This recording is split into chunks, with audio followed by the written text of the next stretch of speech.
სახელმწიფო მშობელს არ ანდობს საკუთარი შვილის აღზრდა. კერძო სკოლა თუ სახელმწიფო სკოლა პრინციპების დონეზე ერთნაირად მუშაობს. შეიძლება კერძო სკოლაში უკეთესი ინფრასტრუქტურა, სოფთა საგანმანათლებლო, სააღზრდელო ფუნქცია, უცხადია რომ უბრალოდ ფიზიკურად ვერც კი იარსებებს იმ სისტემიდან გამომდინარე, რომელიც გვაქვს. ჩვენ გვინდა გავაკეთოთ სკოლა, რომელიც პრინციპულად განსხვავდება დღეს არსებული განათლების სისტემისგან იმით, არ შეიძლება ადამიანზე ძალადობა და ზოგადად არ შეიძლება ტყუილი. განსხვავებით ყველა დანარჩენი სკოლისგან, ჩვენ სკოლაში ეს ორი რამე არ მოხდება.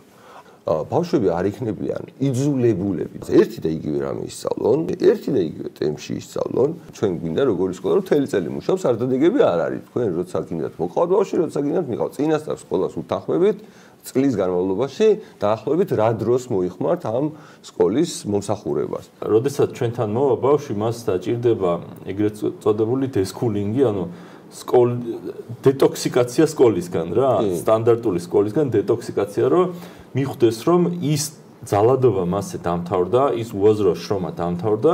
ახლა აქ არის მოწყობილი სივრცე, სადაც ერთადერთი მიზნით არის ხალხი შეკრებილი, რომ იპოვოს რა ნიჭი აქვს მას, რა აინტერესებს და მას დაეხმაროს ამ ნიჭისა და თავისი ინტერესების განვითარებაში, გაღვივებაში. აი თქვენ ახლა წარმოგიდგენიათ, რომ ბავშვი მოდის სკოლაში რაღაცა გეგმა რა წერია, ის უნდა ისწავლოს და იმ სიჩქარით უნდა ისწავლოს აუცილებლად. მაშინ როდესაც პრაქტიკა აჩვენებს, რომ თუ ადამიანებს, პატარა ადამიანებს აპოვნინე მათი ინტერესი და მართლა პასუხისმგებლობა აღებინე თავის თავზე და თვითონ რა ტემპიც უნდა ის ტემპი აირჩია, როგორც წესი ერთ წელიწადში 2 ხანდახან 3 წლის მასალას ფარავენ ხოლმე. რასაც ჩემი პრინციპი გულისხმობს იმას, რომ ბავშვს არ ვაიძულო გააკეთოს ის, რაც მას არ უნდა. არამედ დავამონიტორინგო მას, რასაც უნდა, იმას როგორ აკეთებს. და ფაქტობრივად ხელი შევუწყო იმაში, რომ მას, რასაც უნდა, იმის გაკეთების საუკეთესო გზები მივანიშნო. და მე თვითონ გააკეთოს რა. პატარა ადამიანი არის გარემოში, სადაც ბევრი ისეთი რამეა, რაც აინტერესებს, მისი მეგობრები არიან, უფროსი მეგობრები არიან და თამაშობს. სწავლით თამაშობს და თამაშით სწავლობს და ასე შემდეგ, ხო და აი, რა ვიცი, ანუ პირიქით სახში წასვლა არ უნდა უნდოდეთ. ჩვენთან ნიშნები და მასწავლებლების შეფასება და რაღაც მასეთი არ იქნება. გამოდის, რომ ყველა ბავშვი სწავლობს მარტო თავის თავს ეჯიბრება და სწავლობს მარტო თავის ტემპით. ბავშვს რო ეგ განცდა ემუქრება, რომ ვიღაც მის თანასწორთან შედარებით ჩამორჩენილია სიტყვაზე, იმიტომ რომ ნაკლები ნიშანი მიიღო. ეს არის როგორც ჩვეულებრივი ტკივილი და ამ ტკივილს მე ადამიანი მიდრეკილა, რომ ტკივილი გაიყუჩოს ხოლმე. ამ ტკივილს იყუჩებენ ან იმით, რომ იწყებს ტყუილს, ან იმით, რომ იწყებს ბულინგს და ცდილობს რომ ან იმით, რომ ტყუილს გადაწერს, რაღაცას იზავს.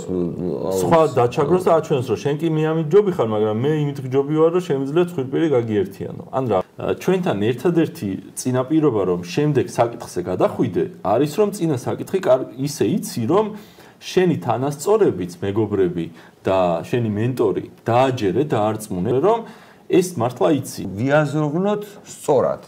და ამის მერე უკვე ბავშვებს ზოგს არ ვიცი, ამის აპლიკაცია იქნება, რომ ზოგს არ ვიცი, ცხოველები მეტად დააინტერესებს, ზოგს ტექნოლოგიები მეტად დააინტერესებს, ზოგს ადამიანებთან ურთიერთობები მეტად დააინტერესებს. ბავშვის ცხოვრება ამ სკოლაში, ანუ რადიკალურად იქნება განსხვავებული, იმიტომ რომ თელ პასუხისმგებლობას ბავშვი აიღებს თავის საქმიანობაზე, ანუ მას უნდა უნდოდეს. ატესტატი არის ფაქტობრივად უმაღლესი სწავლის გაგრძელების უფლება. სინამდვილეში ბავშვების დიდი ნაწილი სკოლაში დადის იმის გამო, რომ უფლება მიიღოს, რომ მერე გააგრძელოს სწავლა სხვა შენობაში. ამის შემოვლითი გზა არსებობს, ბავშვს შეუძლია ექსტერნების მეშვეობით ყოველი წლის ბოლოს ერთი გამოცდა ჩააბროს, გადავიდეს ვითომ ერთი კლასიდან მეორე კლასში. თუ სახელმწიფო ჩვენ არ გვაღიარა სკოლად და ჩვენი განათლების მეთოდი არ აღიარა სკოლად, მაშინ არის ექსტერნი, რომლის ჩაბარების პრობლემა არ უნდა კონდეს არც ერთ ჩვენ ბავშვს. მეტიც მე მგონია, რომ ჩვენ ბავშვებს შეეძლებათ, რომ რამოდენიმე წლის ექსტერნი წინასწარ ჩააბარონ, მაგის დარწმუნებული ვარ. პრაქტიკამ რაც გვაჩვენა ამერიკაში და სხვა ქვეყნებში, ეგ ერთი და მეორე ამის პარალელურად ჩვენ ვცდილობთ და არ შევწყვეთ ამის ძას, რომ ეს განათლების მეთოდი იქნას აღიარებული, როგორც აი ფინური სკოლა ან რაღაცა სხვა მეთოდი რა, მსოფლიოში გავრცელებულ ერთ-ერთ განათლების მეთოდად. ნახევარი დღე რომ თქვენ შულს ჩვენ მივხედოთ რა. ესეთი ამბავი სადღაც ალბათ მინიმუმ $3,000 დაждდება. ხოლო თუ თქვენ შულს სრულად, ასე ვთქვათ, მოგვაბარებთ, ანუ ძიძობის სერვისაც, ანუ აღზრდის სერვისაც, რაღაცა სრულად სკოლაზე გადაიტანთ. დილიდან საღამომდე 12 თვის განმავლობაში არდადეგების გარეშე სადღაც $5,000-6,000 დაждდება. ჩვენ უკვე ფაქტიურად დღეიდან დაველოდებით აი ეს საჯაროდ პირველად ვამბობთ რომ მოგიწოდებთ რომ ეს ნაბიჯი გადადგათ. ჩვენსავე საიტზე, გირჩის საიტზე რო შევბრძანდებით, სულ მარჯვნივ არის სკოლა დამატებული, სადაც რომ დააწვევით, გადახვალთ და ნახავთ შესავსებ ფორმას. იმის მიხედვით თუ მშობელი ხართ, მასწავლებელი თუ ინვესტორი, არის შესავსები ფორმა, სადაც უთითებთ თქვენ საკონტაქტო ინფორმაციას, მისამართს